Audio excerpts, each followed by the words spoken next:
Эпичная история представляет. В 1796 году, в разгар французских революционных войн, молодой французский генерал принял командование над потрепанной, деморализованной армией в Северной Италии. Это было его первое боевое назначение.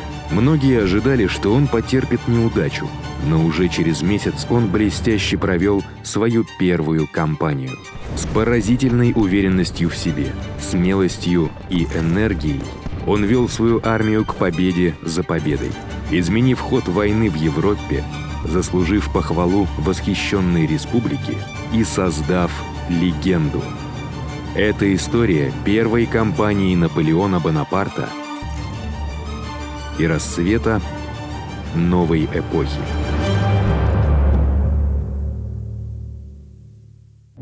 1792 год. Европа охвачена конфликтом, вызванным революцией во Франции. Поначалу кажется, что эта молодая республика будет быстро уничтожена своими соседями. Но, как ни странно, Франция выстояла благодаря мобилизации масс, патриотическому пылу и своей традиционной военной мощи. В 1795 году Франция оккупирует Нидерланды, а Пруссия и Испания выходят из войны. Однако Французская республика по-прежнему противостоит мощной коалиции противников, в которую входят Австрийская империя, Сардиния-Пьемонт, Неаполь и Великобритания, а также контрреволюционное восстание в Вандее на западе Франции. В Париже наиболее решительные революционеры были свергнуты и отправлены на гильотину, как и многие до них. Теперь Францией управляет директория, более умеренный комитет из 5 человек, который быстро завоевывает репутацию коррупционного и неэффективного правительства. Тем не менее, в 1796 году они планируют крупное военное наступление, чтобы выбить из войны своего самого опасного противника – Австрию. 2 основные армии под командованием генерала Журдана и генерала Моро будут действовать вдоль Рейна. 3-я армия, от которой ожидают гораздо меньших результатов, будет действовать в Северной Италии. Французская итальянская армия испытывает нехватку денег, снабжения и солдат из-за усиления французских войск на Рейне. Но ее судьба скоро изменится. 2 марта 1796 года директория назначает во главе армии нового командующего, одного из самых молодых генералов Франции, Наполеона Бонапарта.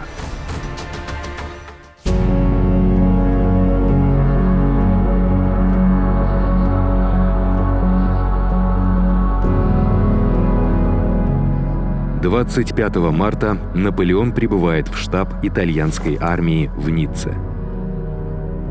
Ему всего 26 лет. Прошло 2 года с тех пор, как он обеспечил победу Франции при осаде Тулона. С тех пор его судьба складывалась неоднозначно. Недолгая служба в качестве командующего артиллерией в Италии, 10 дней в тюрьме, когда его политические покровители лишились власти, отказ от службы в Вандее, где шла борьба с французскими контрреволюционерами, и несколько месяцев без работы в Париже. Затем неожиданный поворот. 13-я Вандемьера, Париж. Толпа роялистов угрожает штурмом национальному правительству. Наполеон, ближайший генерал, находившийся в столице, назначен руководить его защитой. Он с жестокой эффективностью рассеивает толпу, и его провозглашают спасителем революции.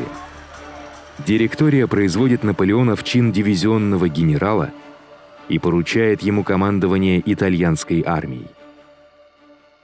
9 марта он женится на своей большой любви Жозефине де Багарне и через 2 дня отправляется на фронт.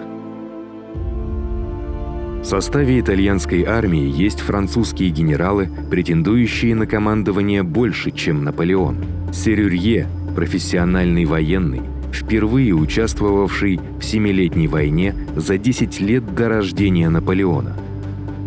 Ажеро – жесткий, опытный солдат, смелый тактик и убежденный республиканец.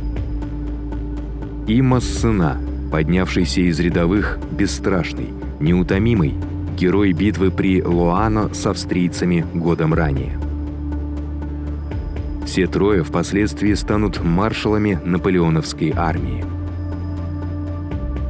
Пока Наполеон кажется этим ветераном молодым и недостаточно опытным политическим назначенцем, нелепо влюбленным в свою жену. Но в корсиканце было что-то такое. Как заметил Массена, его маленький рост и тщедушное лицо не располагали к нему. Но стоило ему надеть генеральскую шляпу, как он, казалось, вырос на 2 фута. Наполеон поражает прежде всего своей неутомимой энергией. А дел у него много. Его армия включает гвардию Массена, состоящую из 2 дивизий, одну из которых возглавляет неустрашимый швейцарский генерал Лагарб, а другую – Мейнье, которого Наполеон вскоре сочтет некомпетентным. Основное ядро армии формируют дивизии под руководством Ажеро и Серюрье, а также 2 менее крупные дивизии во главе с Маккаром и Гарнье. Кавалерией командует генерал Стенжель. Но итальянская армия подверглась ужасному пренебрежению со стороны директории. Люди голодают, им не платят зарплату, а некоторые части находятся на грани мятежа. У некоторых даже нет обуви и мушкетов. Наполеон инспектирует войска и изучает донесения. Он следит за дисциплиной и ликвидирует прогнившие части. Ему помогают адъютанты Жюно, Мармон и бравый полковник кавалерии Иоахим Мюрат. Став императором, Наполеон сделает 2 из них герцогами, а 3-го – королем.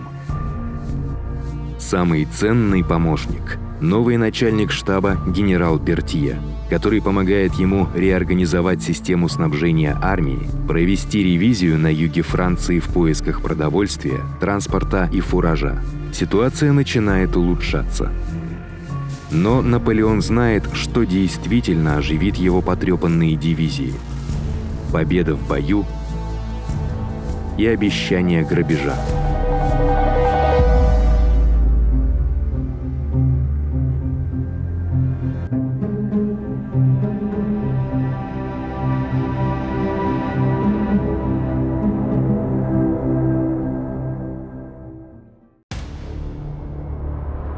Друзья, подпишитесь на наш Телеграм, ВКонтакте и Дзен, чтобы не потерять друг друга в случае блокировки Ютуба. Вы также можете поддержать нас финансово. У нас есть Телеграм-бот для пожертвований и другие варианты. Ссылки в описании под видео и в закрепленном комментарии.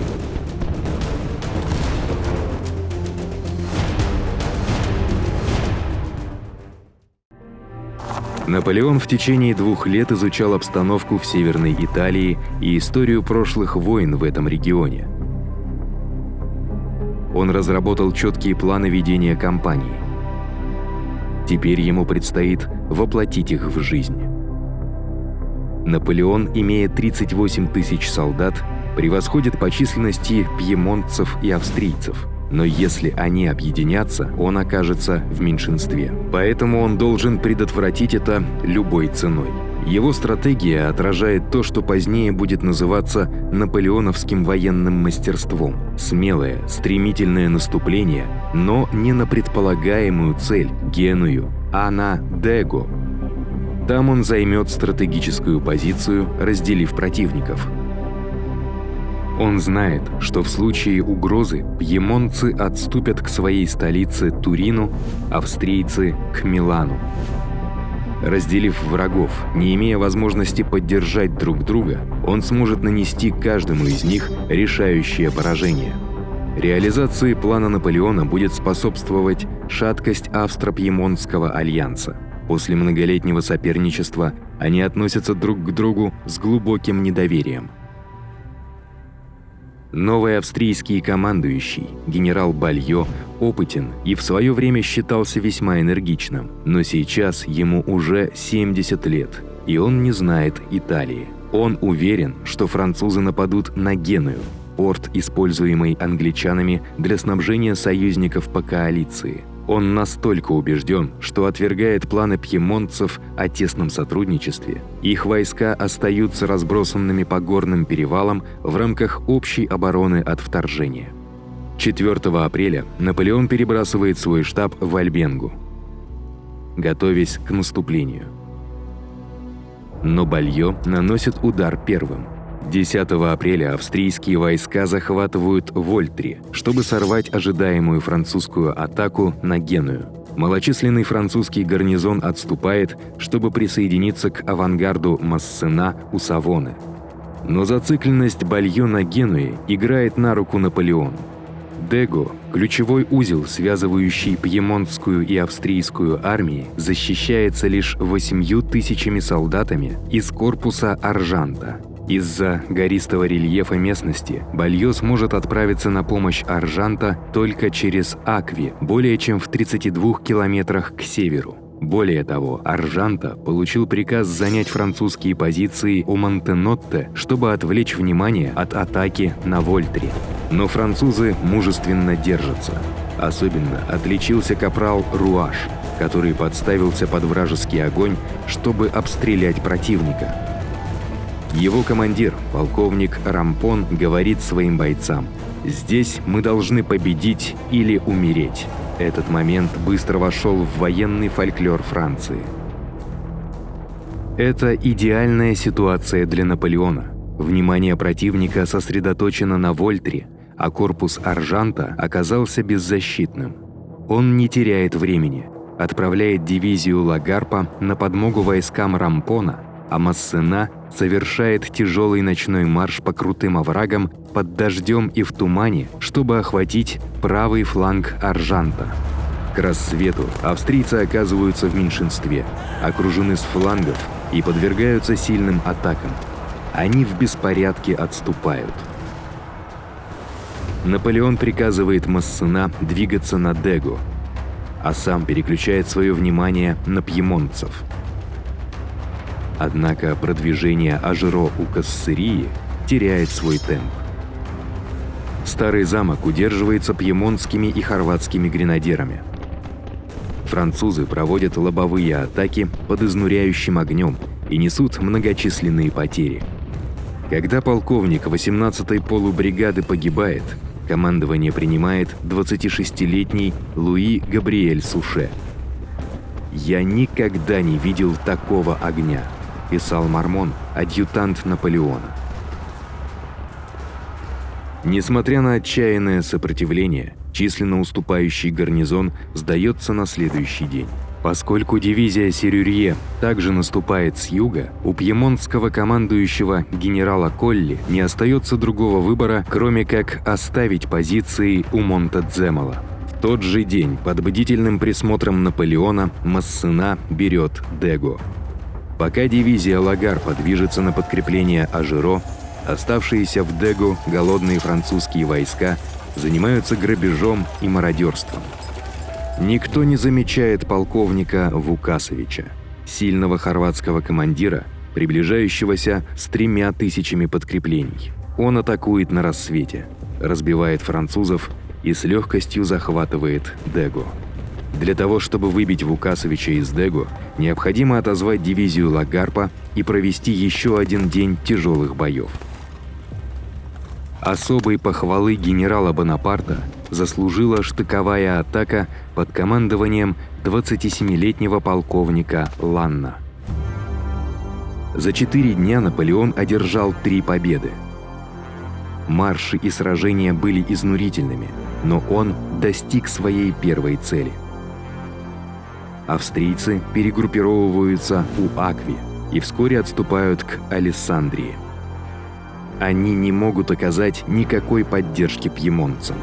В связи с этим генерал Колли отдает приказ об очередном отступлении на сильную оборонительную позицию за рекой Корсалия. Наполеон отдает приказ о немедленной атаке.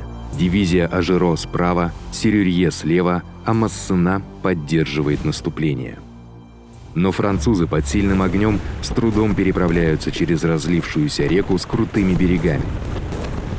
Когда войска Серюрье вступают в Сан-Микеле, они сразу же начинают грабить город и оказываются отброшенными контратакой. Несмотря на успех, Колли все еще сильно уступает в численности и опасается окружения. Вечером следующего дня он начинает скрытый отход к Мондави. Но Наполеона не обманули фиктивные костры. Патрули подтверждают его подозрения. Пьемонтцы отступают. Уставшие, промокшие и изголодавшиеся войска Наполеона бросаются в погоню за врагом. Войска настигают Колли, прежде чем он успевает создать новую оборонительную линию. Отважный и любимый войсками генерал Диша погибает. Отступление превращается в разгром. Французы с триумфом вступают в Мондави, где, наконец-то, на короткое время они могут поесть и отдохнуть.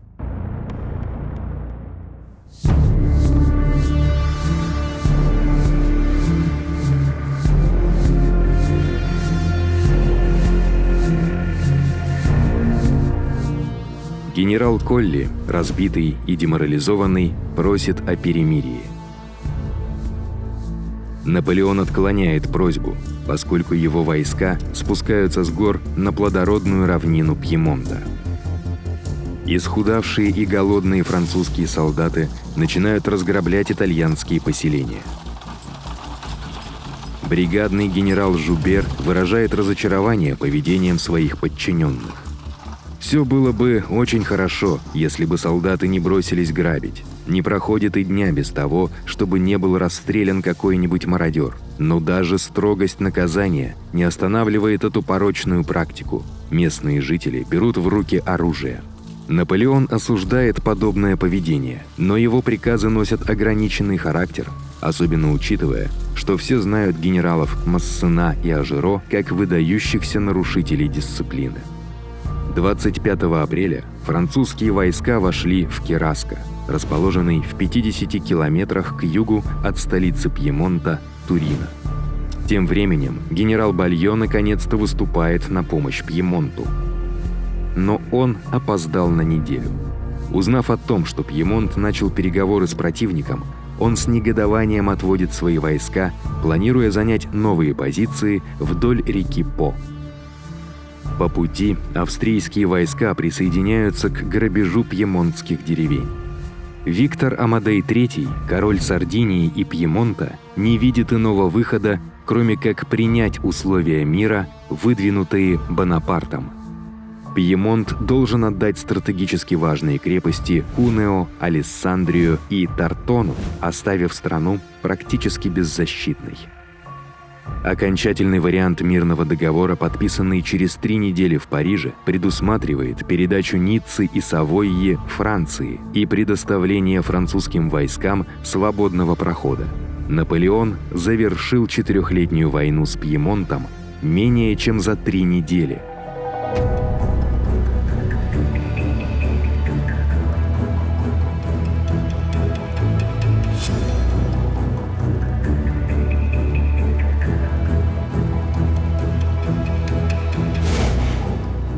У итальянской армии мало времени для того, чтобы почивать на лаврах.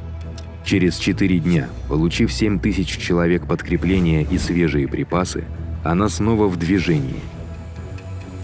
Наполеон планирует вторгнуться в богатую провинцию Ломбардия, находящуюся под властью австрийского императора, и разгромить армию Бальо. Но сначала он должен переправиться через реку По, за которой пристально наблюдают австрийские войска. Это будет один из самых блестящих маневров Наполеона. Массена получил приказ создать видимость подготовки к переправе через реку Усале, собрать лодки и построить орудийные батареи. Тем временем Наполеон сформировал новую элитную бригаду. 5000 гренадеров, карабинеров и шоссеров в качестве авангарда армии под командованием генерала Даллеманя. Этим войскам приказано быстро продвигаться на восток, к Пьяченце, и преодолеть 65 километров всего за 36 часов. За ними следует дивизия Лагарпа, а за ней Ажеро и кавалерия. Узнав о продвижении французов на восток, Бальё начал перегруппировку своих сил, учитывая также возможность переправы французских войск через реку По к западу от Валенцы. Эта неопределенность не позволяет ему сосредоточить свои силы. Более того, он совершенно недооценил масштаб и скорость действий Наполеона. 7 мая французский авангард с полковником Ланном во главе переправляется через По, преследуя австрийские патрули, которые являются единственным противником. К утру следующего дня большая часть дивизий Лагарпа и Ажеро, а также кавалерия, переправились, укрепив французский плацдарм. Массена и Серюрье движутся к переправе так быстро, как только могут. Ближайшие австрийские части – бойцы дивизии генерала Липтая. Они занимают оборонительные позиции у Фомбио, но в результате атаки французов оказываются разбиты. Вечером прибывает авангард Бальё, рассчитывая усилить Липтая. Вместо этого они натыкаются на дивизию Лагарпа. В ходе беспорядочного ночного боя генерал Лагарп погибает, возможно, от дружественного огня. Наполеон считал его одним из лучших генералов армии, и его гибель – большой удар. Бальё, понимая, что французы в полном составе переправились через По и теперь грозят отрезать его, отдает приказ о быстром отступлении на восток. Милан должен быть принесен в жертву. Следующим убежищем станет великая крепость Мантуя. Французский авангард вскоре начинает преследование. Утром 10 мая они настигают австрийский арьергард у Лоди.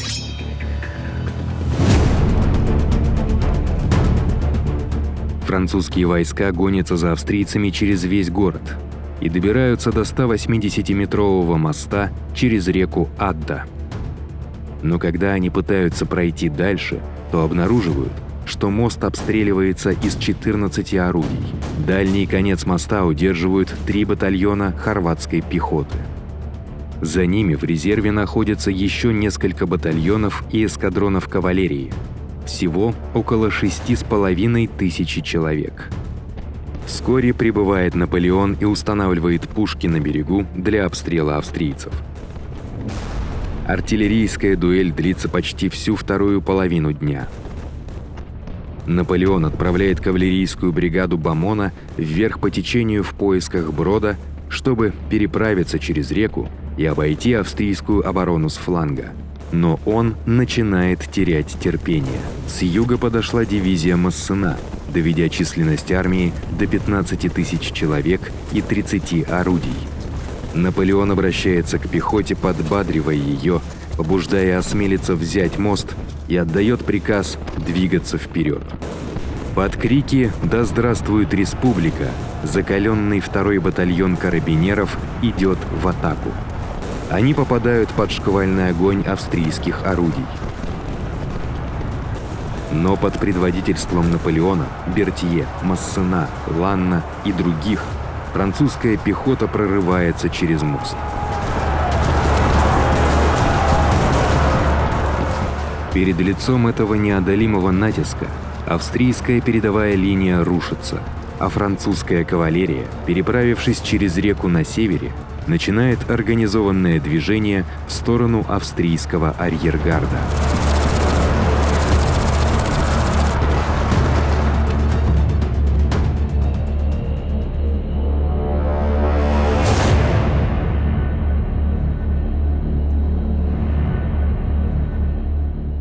Через 5 дней после победы при Лоди Наполеон во главе своей армии вступает в Милан. Их встречают ликующие толпы. Хотя на самом деле отношение итальянцев к французам крайне противоречиво. После Лоди у французских солдат появилось новое прозвище для своего генерала – «Le Petit Caporal» – «маленький капрал».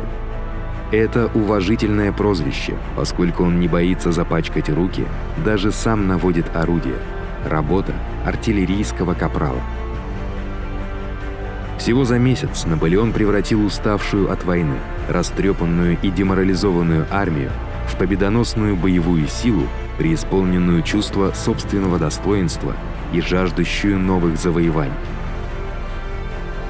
Уже в первой кампании он продемонстрировал необычайную энергию, мастерское владение деталями, блестящую военную интуицию, а главное – непоколебимую веру в себя. Именно это качество вдохновляет его солдат рисковать жизнью ради славы, ради республики и ради человека, которого они в будущем провозгласят своим императором.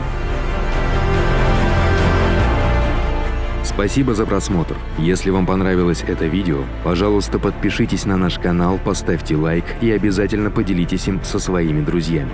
У нас есть телеграм-канал, группа ВКонтакте и Дзен. Ссылки будут в описании. Подписывайтесь. Там мы будем выкладывать интересные материалы по истории, а также сообщать о выходе новых роликов. А если вы оформите подписку на Boosty, то получите ранний доступ к новым видео, а также упоминания в конце видео.